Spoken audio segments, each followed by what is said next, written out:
if your senses were heightened right now by 30%, your awareness of everything around you would be heightened. Well, awareness is consciousness. And if you're having a greater level of consciousness, then you can't have consciousness without energy. So all of a sudden, these people are having profoundly mystical experiences that are more real than where we're sitting right now.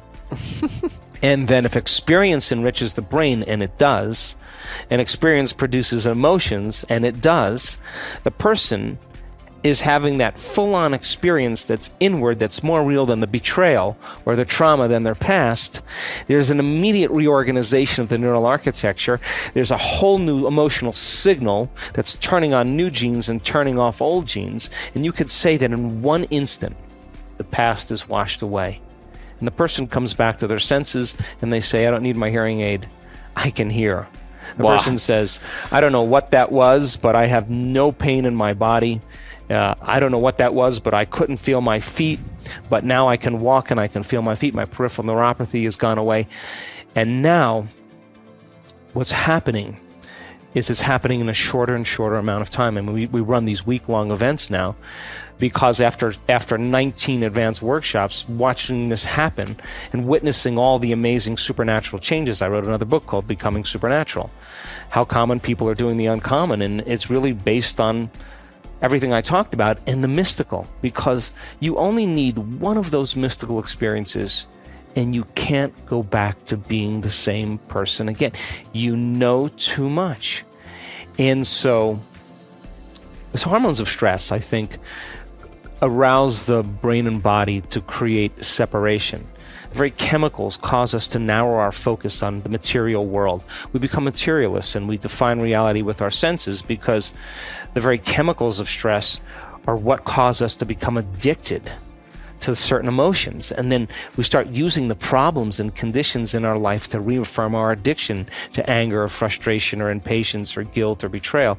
And so people start needing the problems in their life. And the arousal of those chemicals then narrows our focus on matter. And we focus on the particle in quantum physics, and we take away possibility. And so we started to realize that when people go from a narrow focus to an open focus, and when they begin to pay attention to that field, they stay present with it, they experience it, they become more aware of it. Moment by moment by moment, there'll come a moment where all of a sudden they'll begin to connect to it. Now, the hormones of stress create separation. There's me here and there's you there, and there's space and distance between us. And then there's me here, and then there's my future and my dreams way over there. And I got to drag my body through space to get to my dreams, and it's going to take time. And that's the world of Newtonian physics. And the more separation we have between 2 points of consciousness, the more distance we have between 2 points of consciousness, the more time it's going to take for me to get there. If I'm in Mexico City and I say I want to get to Dallas and I'm going to walk, well, I'm going to drag my body through space and it's going to take me a long time to get there. 1 point of consciousness, Mexico City, the other point of consciousness, Dallas. My body moves through space, it takes time. Well, in the quantum, it's kind of opposite, because in this three-dimensional world, there's an infinite amount of space. Space is the commodity. And we experience time moving through space. But in the quantum, there's an infinite amount of time. Time is eternal. And if time is eternal in that realm, imagine if you had all the time in the world. You can get anything done you wanted to, right? Yes. It's only equal to your imagination. And so then, as you as a consciousness, as you go from a somebody to a nobody, as someone to no one, from something to nothing, from somewhere to nowhere, from sometime to no time, and you become pure consciousness, as our students begin to connect to that field, and they begin to pay attention to it and surrender to it and stay present with it and go deeper into it, their consciousness is moving closer to the consciousness of the unified field. And as you begin to move closer and closer to it, the signature of the unified field is oneness and wholeness, which means you experience less separation and you experience more wholeness. And if you feel more whole, you feel like you already have everything you want. And so no, you're no longer creating from duality or polarity or lack. And as you get closer and closer to that unified field, there's less separation between 2 points of consciousness, then there's less time, which means it starts happening in a shorter amount of time. So we started doing these week-long events because I realized, boy, after 4 days, people are connecting and having these amazing experiences. What would happen if we had them for a week? And that's what we're starting to see now, instantaneous, miraculous changes. And that's where we're at. And they begin to build a model of understanding, firing and wiring, firing and wiring. And as they begin to make their brain fire in new sequences and new patterns and new combinations, they're changing their mind. Mind is the brain in action. So if we keep reminding them of these models and they can explain it, they're installing the neurological hardware in their brain in preparation for the experience. And the more they understand what they're doing and why, the how gets easier. So then, if I can set up the conditions in the environment immediately right afterwards, and nothing's left to conjecture, nothing's left to superstition, nothing's left to dogma. Yes. You understand exactly what you're doing and why. And you give the people the proper instruction, and they feel safe enough to do it. And I have 750 people or 1,000 people or 1,500 people, a community of people all doing it at the same time. A certain percentage of those people are going to get their behaviors to match their intentions and their actions equal to their thoughts. And when they do, they're going to have some type of transformation, a change in form. Mm-hmm. Well, if I could measure their transformation, like we did, then I have more information to teach transformation the next time. And if I can measure that transformation, I have more information to teach transformation the next time. So all of a sudden you start closing the gap between knowledge and experience. So there's a momentum when you get a community of people together. And they're not busy on their cell phones or their computers or taking care of their kids. They are focused, and they're focused on creating a new future.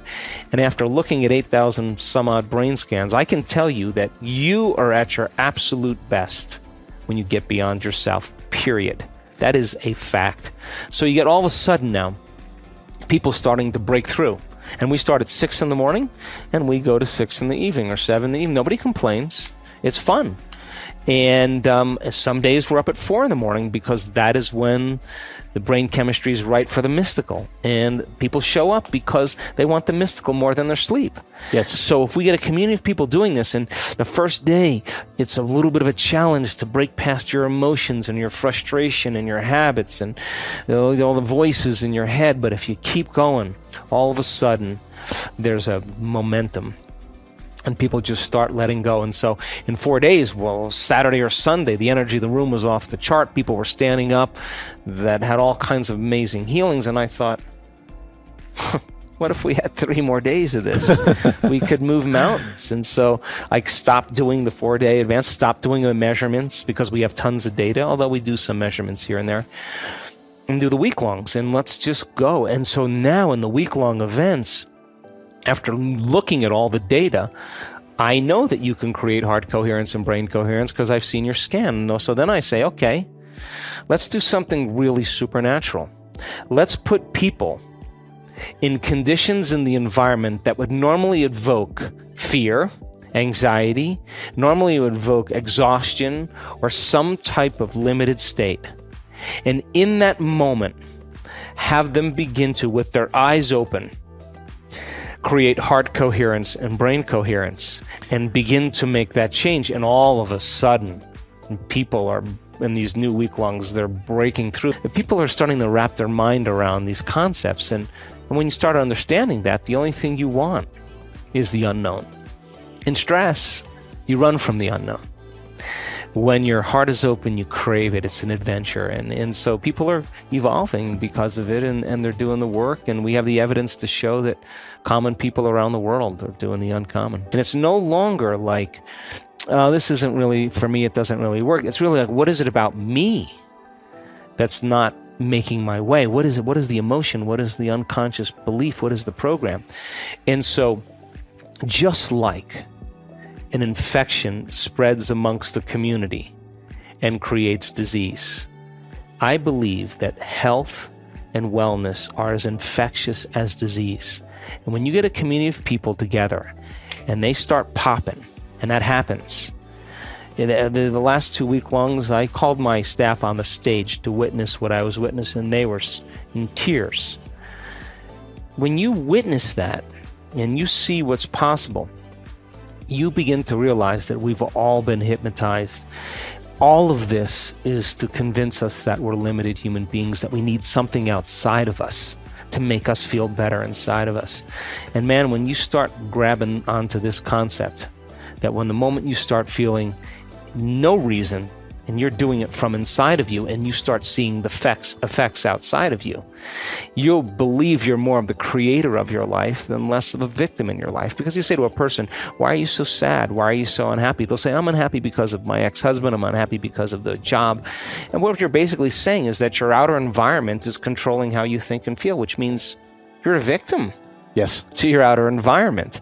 But when you're regulating internal states independent of the conditions in your external environment, and your environment starts to shift and change, then you're going to realize that, oh my God, I'm never going to react to that person again, because the moment I do, I just return back to my past.